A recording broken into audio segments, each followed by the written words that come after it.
Donc, il nous a décrit ce qu'il voyait au niveau de notre écran. Nous avons fait un échange, premièrement, avec de l'audio et nous avons partagé notre écran avec une requête sur Postman pour une transaction Saga. OK? Donc, actuellement, ce que nous allons faire, c'est que nous ne voulons plus qu'il nous réponde avec de l'audio, mais qu'il nous réponde avec du texte. Donc, nous basculons en mode texte.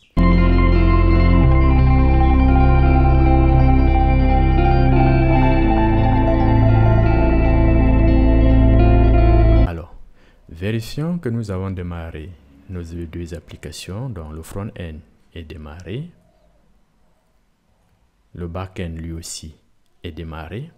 Donc, du coup, nous pouvons établir une connexion en lui donnant quelques instructions. OK?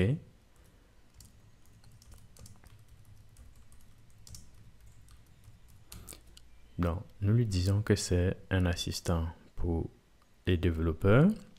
Et du coup, nous allons nous connecter à notre WebSocket qui doit établir notre connexion auprès de Gemini. Allons-y. Là, la connexion est établie.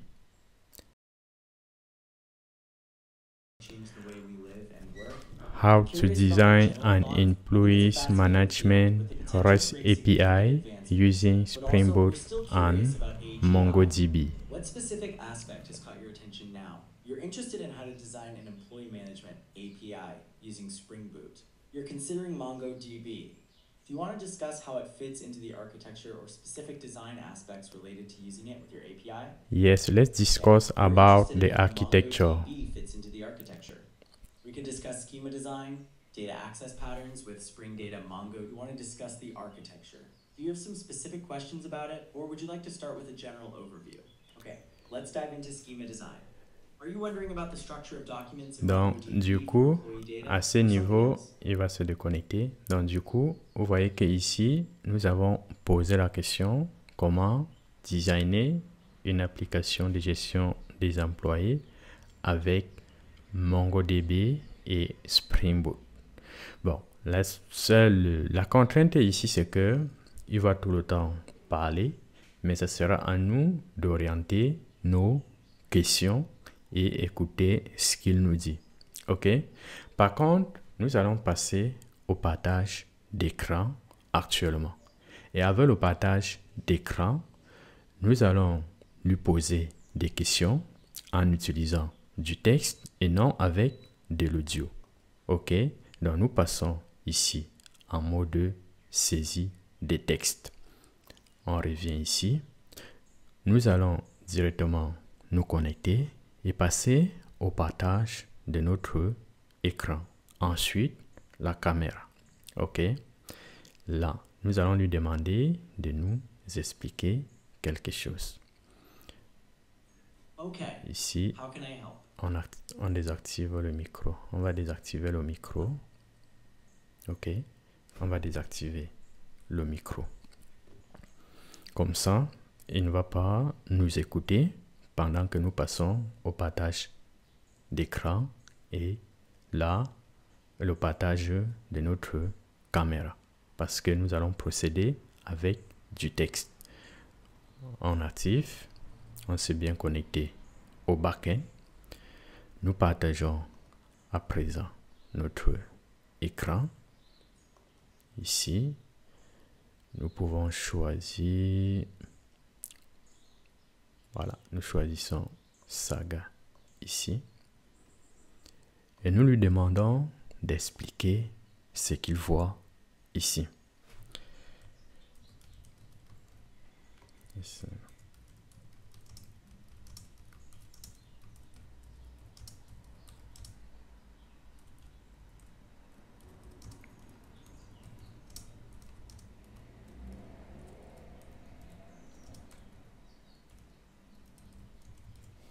Donc, nous l'envoyons notre message. On va aller sur Entrée. Of course. You're looking at a POST request in Postman with a JSON body that seems to define an order. Would you like a breakdown of the specific fields or the saga pattern, or both? Là, on veut juste le saga.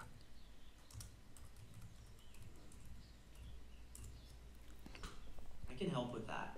The saga pattern is a way to manage a sequence of local transactions, where each transaction updates data within a single service. Would you like me to elaborate on anything specific regarding how a saga pattern works? Donc là, c'est OK pour nous.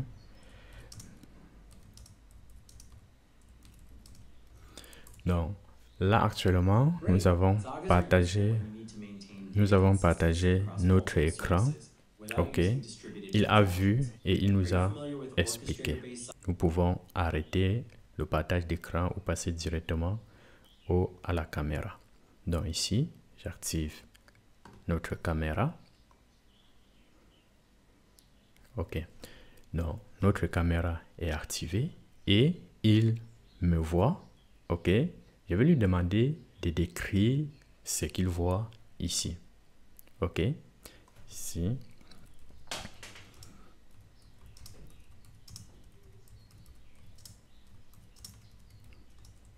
Donc, je lui demande de décrire tout ce qu'il voit ici. All right. I can see you sitting in a brown chair with a microphone in front of you. Would you like me to describe anything else that I see? Donc, on lui demande de tout décrire.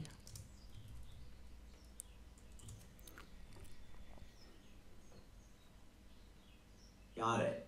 Behind you, there's a vibrant green screen and a window letting in natural light. Donc, il a vu The ça. window is covered with what appears to be a gray curtain. OK. Là, il nous a expliqué ce qu'il voyait au niveau de l'écran.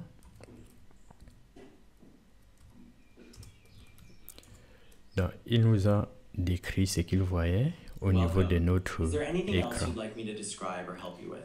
OK. Il a vu. Donc, dans notre vidéo, nous avons fait un échange, premièrement, avec de l'audio concernant comment designer une application Spring Boot avec MongoDB pour la gestion des employés. Et nous avons aussi partagé notre écran avec une API REST, donc avec une requête sur Postman pour une transaction Saga. Et nous partageons actuellement notre écran pour qu'il décrit ce qu'il voit sur l'écran. OK? Donc, actuellement, ce que nous allons faire, c'est que nous ne voulons plus qu'il nous réponde avec de l'audio, mais qu'il nous réponde avec du texte. Donc, quand nous écrivons, il doit aussi nous répondre avec du texte. Là, nous basculons en mode texte. Donc, pour pouvoir se connecter en mode texte, il faut qu'on se déconnecte avant de se reconnecter. Là, on s'est déconnecté auprès du backend. Donc, la connexion n'envoie plus les informations. Donc, on arrête notre partage d'écran. Et nous établissons à nouveau une autre connexion auprès du backend.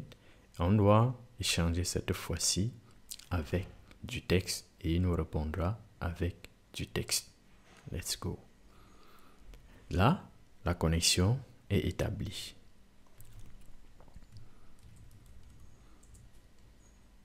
Là, vous voyez, lorsque nous envoyons le message, il ne répond plus avec de la voix, mais avec du texte. Au niveau du code, comme nous avons dit, premièrement ici, nous avons le code ici.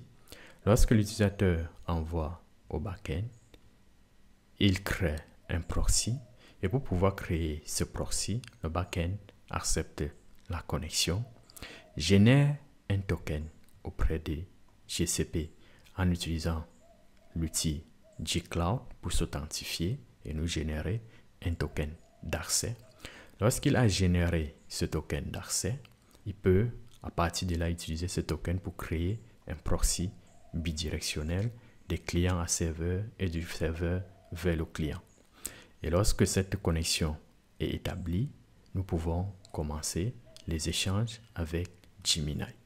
Au niveau du front-end, nous avons ici notre composant Angular ici pour pouvoir établir notre connexion. Ici, nous nous déconnectons. Nous envoyons le message textuel. Et ici, nous pouvons démarrer notre audio et arrêter aussi l'audio.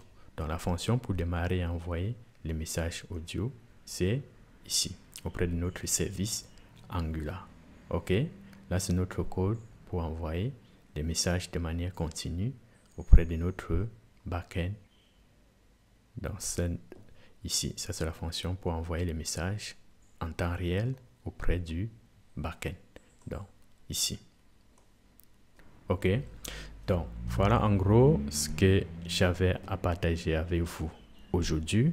Et n'hésitez pas, je vais partager aussi le diagramme avec vous pour que vous puissiez regarder comment construire aussi votre part d'application conversationnelle avec le multimodal Gemini Live API de GCP. OK? Donc, pour ce diagramme, nous avons utilisé cet outil pour pouvoir partager notre diagramme de séquence. Et c'est un outil open source que vous pouvez utiliser si vous voulez.